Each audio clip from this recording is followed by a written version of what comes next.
La paralysie du sommeil, c'est ce moment où ton corps dort, mais ton esprit, lui, reste éveillé. Tu te réveilles, tu veux bouger, crier, mais quelque chose t'observe dans le noir. Et toi, tu ne peux qu'attendre. C'est comme être vivant de ton propre cauchemar sans pouvoir en sortir. Dans ma vie, j'ai eu l'occasion de vivre cette expérience et c'est pourquoi j'ai décidé de vous la raconter. Je teste un nouveau format, donc si ça te plaît, tu peux laisser un like, t'abonner et laisser un commentaire si tu as déjà eu une paralysie du sommeil. Je commence.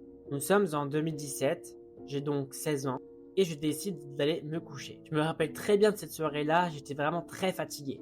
Et c'est là que tout a commencé. J'entends la porte de ma chambre s'ouvrir en grinçant. J'ouvre alors les yeux, mais je ne pouvais pas bouger. J'ai donc jeté un regard vers cette porte, et c'est là que j'ai commencé à apercevoir une silhouette sombre et grande. À cet instant, j'ai senti quelque chose d'obscur. J'ai essayé de bouger, mais rien ne se produisait. J'ai donc voulu émettre un son, crier, mais là non plus, rien. Je ne pouvais qu'observer cette silhouette s'avancer, se rapprocher de plus en plus de mon lit. Et en s'approchant de plus en plus, j'ai commencé à distinguer ce qui s'approchait de moi.